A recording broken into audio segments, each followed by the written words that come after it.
রাজধানীর অভিজাত এলাকা গুলশানে ঘটে গেল এক চাঞ্চল্যকর ঘটনা। স্বামীর চোখ ফাঁকি দিয়ে কথিত প্রেমিকের বিলাসবহুল গাড়িতে ঘুরে বেড়াচ্ছিলেন এক তরুণী, কিন্তু নিয়তির লিখন বোধহয় অন্যরকমই ছিল। লং ড্রাইভের সেই মিষ্টি মুহূর্ত হঠাৎই রূপ নেয় চরম নাটকীয়তায়, যখন মাঝ রাস্তায় তাদের পথরোধ করে আচমকায় হাজির হন ওই তরুণীর স্বামী। নিজের চোখে স্ত্রীকে অন্যের গাড়িতে দেখতে পেয়ে মুহূর্তে ক্ষোভে ফেটে পড়েন ওই স্বামী।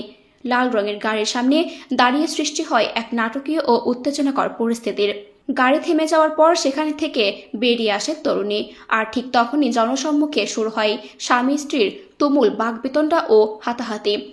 ক্ষুব্ধ স্বামী চিৎকার করে বলতে থাকেন, আমাকে ডিভোর্স না দিয়ে তুমি অন্য কারোর সাথে কেন ঘুরবে? অন্যদিকে পরকীয়ায় ধরা পড়ার পরেও দমে যাননি ওই নারী। উল্টো স্বামীর উপর চড়াও হয়ে কান্না ভেজা কণ্ঠে চিৎকার করে প্রশ্ন তোলেন, তুমি আমাকে কি দিয়েছ?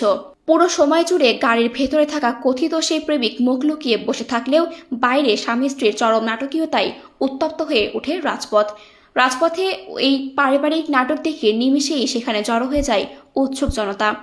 কেউ কেউ ঘটনাটি নিজের মুঠোফোনে বন্দি করতে শুরু করেন, আবার অনেকেই গাড়ির ভেতর থেকে প্রেমিককে বের করে আনার চেষ্টা চালান। ভিডিওতে দেখা যায়, স্বামী যখন বারবার তার অধিকারের দাবি তুলে ক্ষোভ উপড়ে দিচ্ছেন, তখন সাধারণ দর্শকরাও বাকরুদ্ধ হয়ে দেখছিলেন সেই দৃশ্য। মুহূর্তের মধ্যেই এই ঘটনার একাধিক ভিডিও ফুটেজ সামাজিক যোগাযোগ মাধ্যমে ছড়িয়ে পড়ে এবং নেটিজেনদের মধ্যে এক ব্যাপক তোলপাড় সৃষ্টি করে।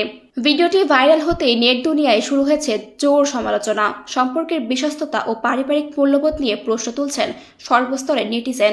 অনেকেই ক্ষোভ প্রকাশ করে বলছেন, বিবাহিত জীবনে পরকীয়ার মতো মারাত্মক ব্যাধি এবং ধরা পড়ার পরও উল্টো স্বামীর উপর চড়াও হওয়ার মানসিকতা সমাজের চরম নৈতিক দেউলিয়াতিরই বহিঃপ্রকাশ।